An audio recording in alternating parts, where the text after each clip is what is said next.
Hey you guys, and welcome back to my channel. If you are new, welcome. Go ahead and hit that subscribe button and turn on your post notifications so you don't miss any future videos. I do have a giveaway going on my channel right now. It is in my previous video. I will leave that linked in the description box. Today's video is a pretty simple design. I did want to incorporate a little bit of my filing. I am doing a backfill. If you remember this set, I also recorded this. I'll leave that linked as well. But we're gonna go ahead, and she had a lot of lifting on her two index nails, so I just decided let's just go ahead and remove it completely and start over for those. I was able to salvage the majority of her other nails as well. She is my friend that is the hairstylist, so we do struggle with a lot of lifting, but I mean, it's okay. We know why it's lifting. So we're just gonna go ahead and file. I'm using some new bits in this video. I actually purchased them from Infinity Nails. She's here on YouTube. She's on Instagram. And I bought her coarse bit and I bought her fine bit. I did buy a few of her acrylic colors also. I love her work. You guys have really got to go check out her channel. I don't think she's posting on YouTube anymore, but she does have quite a bit of other videos. So, but yeah, I am super in love with them. They're like the small barrel type ones, but they're safety bits as well. So they were really easy to work with, and I feel like my backfill should go a lot faster than normal because I'm just really comfortable using that bit. So I'm gonna go ahead and continue to file these down. I do reshape these nails into the almond shape, and I hand file that, and I will show you guys that process as well. So yeah, but I'm gonna let you guys go ahead and finish watching this, or continue to watch this, and I will pop back in a few.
Alright you guys, so for this next step, I'm going to go ahead and take my hand file. This hand file is from Nails and Blinks. I am using their tips as well. I am so in love with them. I will leave a link in the description box. But yeah, I just am not completely comfortable reshaping from like a coffin to almond. I could probably do stiletto, but I'm not comfortable shaping with my e-file. So I just, you know, instead of struggling with that and making mistakes and then having to try to figure out how to fix it, I just went back to the basics and I tried to just file down, you know, her acrylic pretty thin because I am going to go over with a solid nude color. I'm using Nude Panther for this set. This set is really a simple type of set. I really didn't plan on talking too much throughout this video, you guys. I just wanted to remind you or let any new subscribers or new viewers know that I do have a giveaway going on my channel. So I will be uploading the giveaway winner in next week's video, so next Tuesday. I don't have a deadline, but just try to get your comments in as soon as you can, so that way nobody misses out on a giveaway opportunity. So the giveaway is for one of V Nailed It's, her practice finger. I did buy the whole kit. You'll have to go watch the video, but yeah, so I'm just gonna go ahead and do some acrylic application here in just a little bit, you guys, and then we're just gonna go ahead and I'm using a polish from Not Polish. Just did a solid color over all these nails. Red is her mom's favorite color, and she's actually gonna be wearing these nails. And I'm sorry, this may be a little TMI, and it is really sad, but it is, you know, the anniversary of her mother's death, so she was wearing these nails during that time. So we did red to, you know, pay tribute to her mom. So yeah, but with all that being said, I hope you guys do enjoy this video. Don't forget about the giveaway, and I will see you guys in my next one.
Just say the words, and I'll be yours forever.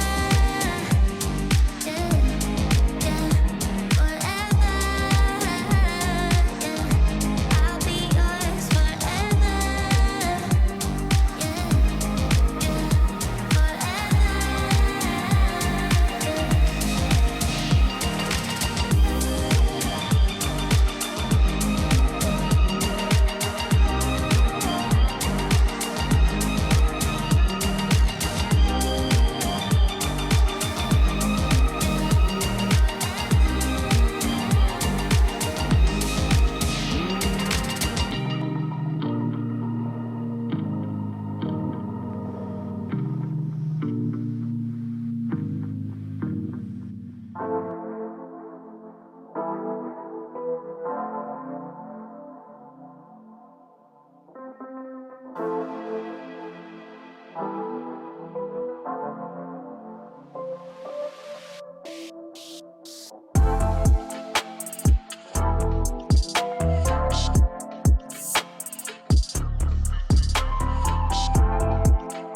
Thank you.